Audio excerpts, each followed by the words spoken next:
Now the first step is to become thoughtlessly aware, where you cross your mind. You go above your mind. Mind cannot affect you. This is the first stage, as we call it, thoughtless awareness. Second one is where you start seeing the working of this Parama Chaitanya, of this all-pervading power, and you start becoming aware that there is a lot of truth in what Mataji says, that there is this power which works out many things. It works miraculously so many things for you. It gives you blessings, it guides you, it helps you. In so many ways it helps you. It gives you good health, good wealth, and also a very good society of very beautiful people in the collective. All that you can see clearly is happening here. Now this happening of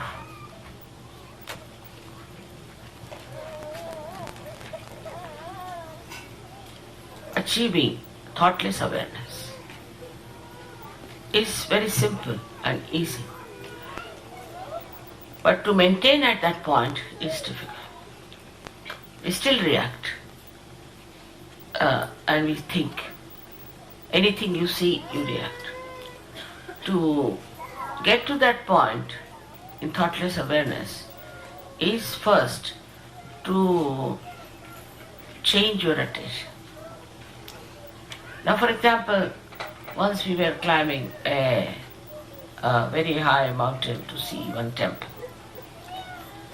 called Palitana. Myself, my son-in-law, and my daughter. And we were really tired because we had to climb I don't know how many steps. And when we went up, we were tired, and there was a little canopy made of beautiful marble carving. So we just laid down there. They were very tired, and they said, "What is this kind of a temple?" They were grudging. While I looked up and I saw lots of beautiful elephants were carved. So I told my son-in-law, "Look at these elephants. They all have tails of different types." He said, "Mummy, we are all dying. How can you see the tails of elephants?" But if just to divert their attention from that tiredness, I told them that why not see these tails of the elephant, which is very different. So what happens that when you are putting your attention so much to outside all the time, then you must first of all also divert your attention.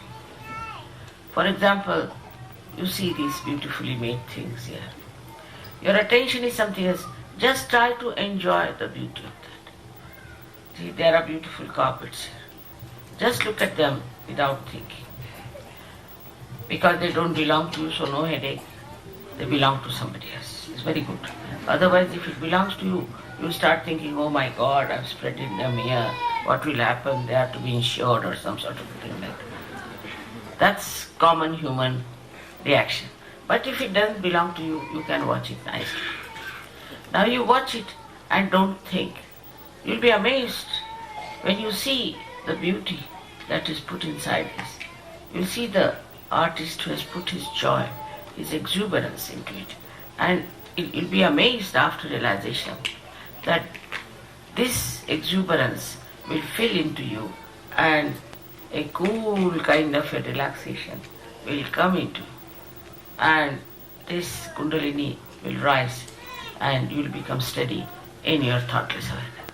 So whenever you look at anything, look at any beautiful thing, even say today's election, just watch the man who is elected. Watching him itself gives him blessings, gives him better ideas. You get also ideas which are coming from reality, which are there. How to make this man a successful person, or this country a successful democracy. All these things happen when your attention is diverted from criticizing, from reacting. Just you watch, become the witness, try to witness it. It's not so very yet practiced. So far I've seen that whenever even we achieve our realization, we don't realize that we have to witness everything. When you start witnessing through your spirit, then you don't see the bad points of another, but you see the good points. You just pick up the person with very good points. See, so once you see that, the witness state enlarges and you start enjoying another person. You start enjoying everything that is there. Even a small blade of grass you can enjoy if you have that capacity. In Japan, Zen system started on these lines. And he made, Viditama was the person who started it. He made a garden out of moss, different moss in very small. That there were little flowers also. And hardly about 5 feet of the garden, which looks like a shape of a question mark, you can say. You have to go on a lift and you reach that platform on top of a hill or a mountain where you see this. All little mosses are there and you see differently arranged a beautiful garden. When you start seeing it, your thought stops.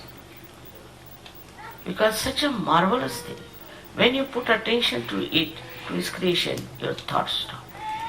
So you must practice as to find out what stops your thoughts, what makes you the witness. Once you develop this habit, you will station yourself nicely in the thoughtless awareness. Then you start watching how Sahaja Yoga has helped, how it has been blissful, what you have achieved through Sahaja Yoga. You will be amazed if you just start watching it everywhere. You'll be amazed how this Parama Chaitanya acts.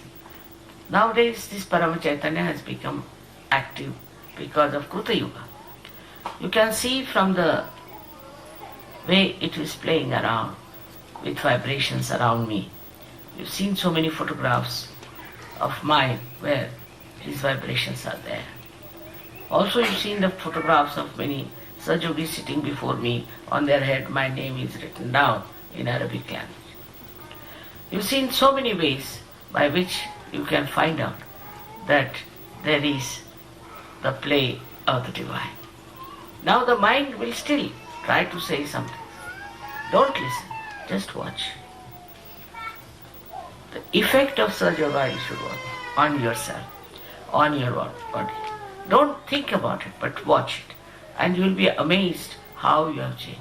To be very frank, when I come to Australia every year, sometimes I can't even recognize you. You look much younger, much better, much happier, and I don't recognize who are these people